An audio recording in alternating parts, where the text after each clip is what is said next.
I've been dancing for about 10 to 12 years, and it's an Indian classical dance that I've been learning. It's part of my heritage and culture, and I really enjoy doing it. I like to share it with people and make them understand, like, it's a part of who I am. That's Swedha Rajaram from my interview with her from last year's Teen Impact Awards. Swedha, who is 18 and from Michigan and living with hemophilia, received the award for arts and athletics for her talents, including Indian classical dance. Since receiving the award, Swedha has moved on to college. But behind every successful teen is someone who is rooting for their success. And for Swedha, that's her mother, Gayathri Rajaram. Welcome to another episode celebrating Bleeding Disorders Awareness Month. I'm your host for today, Drama Del Rosario, and you're listening to the Bloodstream Podcast. I am a documentary filmmaker. I've tackled family relationships in the documentary films that I make, and I'm also the lead video producer for Believe. I've had the pleasure of working on Stop the Bleeding, the Let's Talk mental health documentary, and one of my personal favorites, the Teen Impact Awards. For today's episode, I want to talk about caretakers and having someone in your life who has a bleeding disorder and how being in proximity with someone who's going through something like that affects your own well-being. So with me today is Gayathri Rajaram. I'm so excited. I've been wanting to interview her for the longest time. She is a software engineer and the mother of Swedha Rajaram, one of our recipients for the Teen Impact Awards. So hi Gayathri, thank you for coming here today. Hi Drama, thank you so much for giving this opportunity to speak with you. Yeah, I've been wanting to interview you for the longest time just because your story and Swedha's story just really stood out for me when I was talking to you guys at last year's Teen Impact Awards. I want to ask you first, how did you find out about Swedha's hemophilia and what was your reaction at that time? So, it would be like when Swedha was like 5 years old. She was like a normal child. We didn't know about this hemophilia at all. That's a very new word for me when I keep hearing that hemophilia. But I was thinking so it was like, I think one day or a couple of days in a row, she started having bruises in her body. You know, when bruises comes around, maybe she'll be having it in her hand or in the thighs or in some parts of the body that it shouldn't be there. So it'll be like, those kinds of bruises keeps coming up often. We thought initially that, somebody will got hit in a chair or she fall down from the cycle or something like that. So I was initially thinking those are all the bruises that she might have got it from. But when things goes around in a month or so, I found out that she's bruising a lot. So when we talked about to our pediatrician, she came to know that, she's getting bruises. Okay. So I just called her next time. I told her she's getting more bruises. She said, then I was thinking in my mind, because I could not have a proof of showing her what a bruise looks like. So this time I took up many pictures of the bruises and then I kept it handy. So I got a doctor appointment to my pediatrician, and then she saw those bruises and she said, like, maybe we should check her blood and see how things going on with her. That's where we started with the blood test, and then she referred back to our pediatric bleeding disorder, Dr. Kulkarni. She's amazing, and I call her as an angel because she's my angel for my daughter's life. So Dr. Kulkarni from MSU, Michigan State University, Roshni Kulkarni, she's amazing doctor. She's a God-sent angel for us, and she's the one she took care of Swedha. She, more than me telling her that I'm the caretaker, she's the caretaker for her, and definitely she adds more value. So she's the one who helped us to find out what the blood issues are, what are the different types of where she has really issues.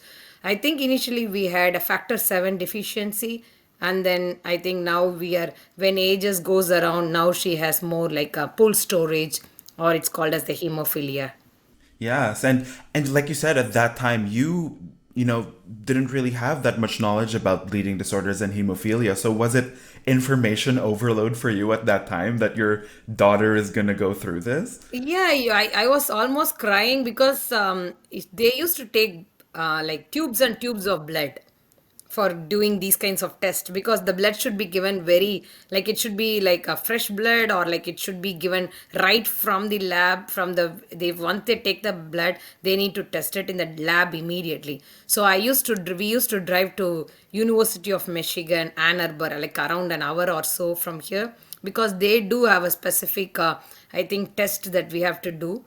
So it's like a nightmare. Speaking of nightmares, what were, the other struggles that you had to face as Sweda grew up? As girls, because when these bleeding disorder comes up, by God's grace, we didn't had anything issues in a daily basis. Like we are not transfusing any blood or anything that sort. So as for of bleeding disorder, we used to go every yearly once. We used to go to Dr. Kulkarni for a year check, and she takes up all our blood test and everything. So far so good. Nothing has been like a primary. We are not taking any medications or anything. But we were aware of few limitations that Sweda has, because as she grows around, maybe she might have been bleeding. So we are very cautious about how much she can bleed. And we know that if the bleeding starts, she cannot stop. So I'll be watching her to not to go into or cut into anything, cutting or anything.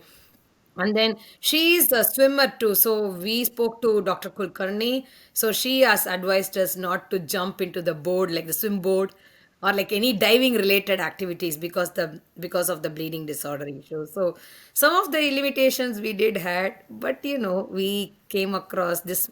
I think we found out in the age of 5 to 7, I believe. Now she's 18. So almost 11 to 12 years we are dealing with this. We are a, we are now the part of hemophilia family. Yeah, and that's one of the things that stood out for me when I spoke to Sweda last year is that, it was hard, but then, you get used to it and these things get easier over time.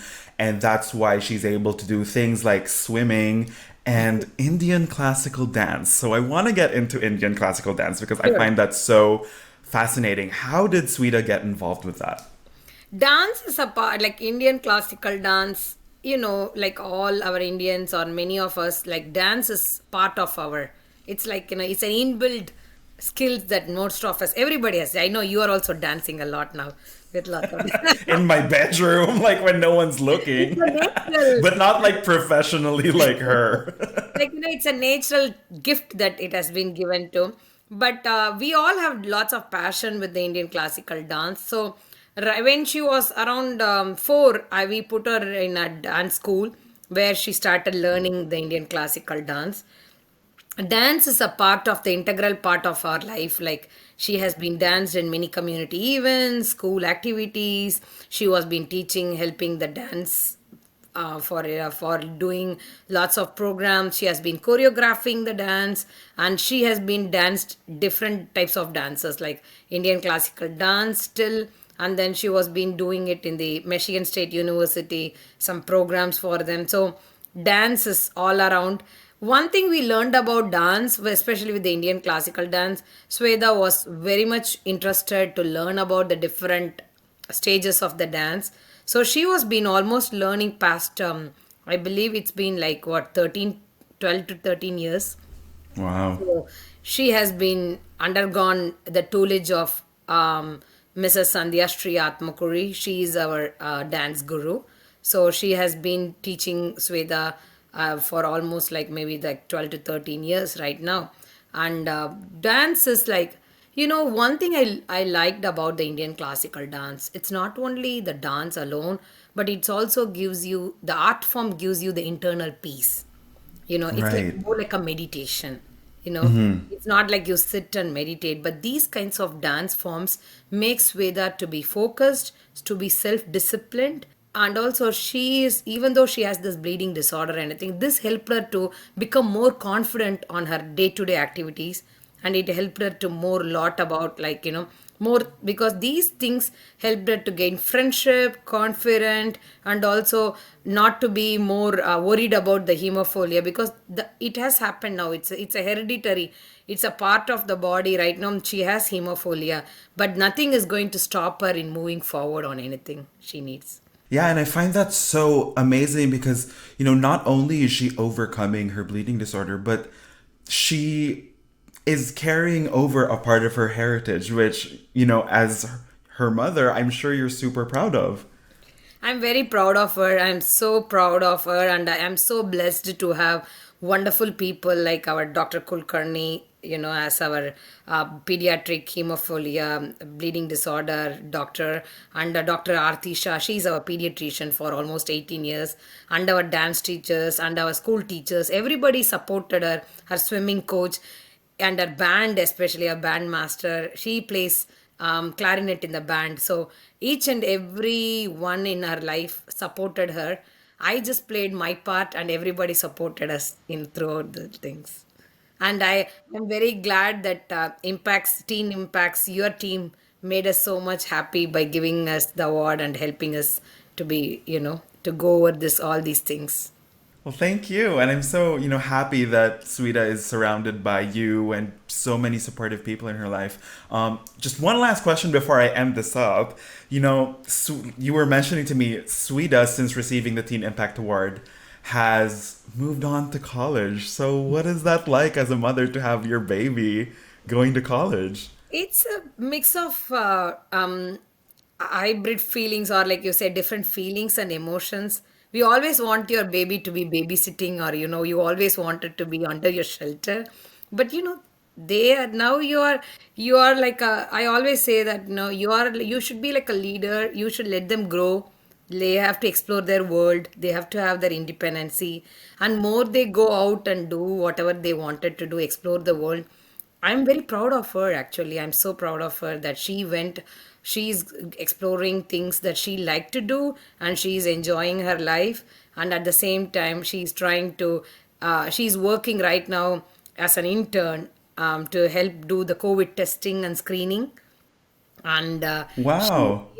so she is also part-time doing her as a lifeguarding, which is amazing for her to do a lifeguarding for athletic clubs. So she's trying her best to keep her engaged, even though hemophilia she has, bleeding disorder she has, but nothing, as I said, stopping her to move forward. And this is all the blessings of all the people who she's surrounded by.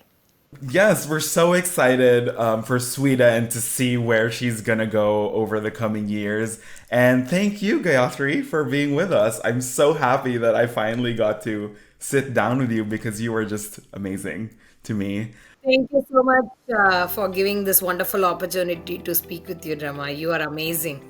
Thank you, you're amazing. Thank you, Gayathri Rajaram, for being with us today, and thank you to the Bloodstream team for your work in this amazing series. Thank you all for listening, and thank you to Takeda for being the presenting sponsor for the Bloodstream podcast. Check out bleedingdisorders.com to learn more. Thanks for tuning in.